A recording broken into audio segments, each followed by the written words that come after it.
আজকে তমলুকে safe drive save লাইফের বিষয়ে একটা আলোচনা সভা ছিল। তো আমাদের জেলার সমস্ত সংগঠন মালিক, বাস মালিক সংগঠনের সমস্ত কর্ণধাররা উপস্থিত ছিলেন এবং গাড়ির ড্রাইভাররা, মালিকরা সবার উপস্থিতি এবং আমাদের আধিকারিক ওনারাও ছিলেন। ওনাদের উপস্থিতিতে একটা আলোচনা সভা হয়। এই আলোচনা সভাতে ডিসপ্লের মাধ্যমে আমাদেরকে অনেক কিছু দেখানো হয়। ডিসপ্লেতে কী কী বিষয় দেখানো হয়? ডিসপ্লেতে বিষয় গাড়ি অ্যাক্সিডেন্টের বিষয়গুলো দেখানো হয়েছে।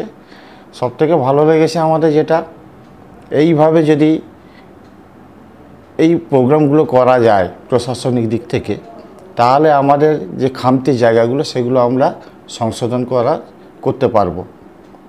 এর জন্য প্রশাসনকে আমার পূর্ব মেদিনীপুর বাস ব্যবসায়ী কল্যাণ সমিতির পক্ষ থেকে ধন্যবাদ জানাই। এবারে একটা আলোচনার বিষয়ে যেটা হচ্ছে, আলোচনা বলতে সবথেকে গাড়ি চালানোর ক্ষেত্রে আমাদের অনেক সমস্যার সম্মুখীন হতে হয়। সেই সমস্যার সম্মুখীন যেগুলো আমাদের যে সমস্যার সম্মুখীন হতে হয়, সেই সমস্যাগুলো হচ্ছে রাস্তায় অতিরিক্ত বাম্পার। তো এই বাম্পার আপনি মেছাদা থেকে তমলুক পর্যন্ত যে রাস্তা, এই 17 কিলোমিটারের মধ্যে প্রায় ধরুন 70-80টা বাম্পার আছে। তো আমি অনুরোধ করব, আমাদের স্টেডওয়ের উপরে বাম্পারের সংখ্যাটা কমিয়ে, ধরুন একটা স্কুল স্টেডওয়ের পাশে আছে, স্কুল গেট থেকে মেন রাস্তাতে আসতে গেলে ওই মুখে যদি কিছু সংখ্যক বাম্পার দেওয়া হয় আর আমাদের বাম্পার সংখ্যাটা কমে দেওয়া হয়, তাহলে কি হবে, উভয় দিক থেকে দুটোর গতিবেগটা কম থাকবে। তাতে সমস্ত রকম দিক থেকে সেভ হবে। অতিরিক্ত বাম্পারের ফলে কি হচ্ছে, আমাদের গাড়িগুলো আরও অ্যাক্সিডেন্টের মুখে পড়ছে। কারণ এখন যে সমস্ত গাড়িগুলো বেরিয়েছে, সেই সমস্ত গাড়ির পেয়ার পার্টসগুলো আগেকার গাড়ির মতো অত হার্ডি পেয়ার পার্টস নয়। এই বাম্পারগুলোর বিষয়টা একটু ভাবা দরকার আছে, যে বাম্পারগুলো স্টেডওয়ের উপরে কমিয়ে মেন রাস্তায় যে সমস্ত অলিগলি থেকে যে সমস্ত রাস্তাগুলো ঢুকছে, সেই রাস্তাতে কিছু সংখ্যক বাম্পার দেওয়া হোক এবং আমাদের ওই জায়গাটা বাম্পারটা কমানো হোক। আরেকটা বিষয় যেটা হচ্ছে, সেটা হচ্ছে আপনার সিগন্যাল। আমাদের যে সমস্ত জেলায় গাড়িগুলো চলে, ম্যাক্সিমাম গাড়ি আমাদের 5 মিনিট মার্জিনে চলে। তার মধ্যে সিগন্যাল, অটো, টোটো, নানা রকম রাস্তা জ্যাম এর মধ্যে পড়তে হয়।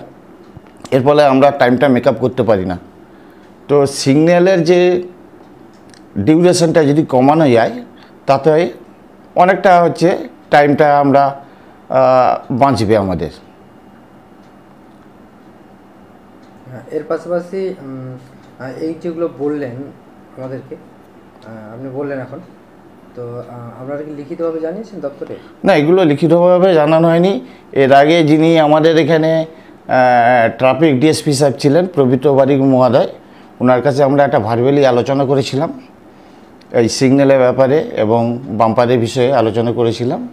তো উনি আমাদেরকে আশ্বাস দিয়েছেন সেই সময়।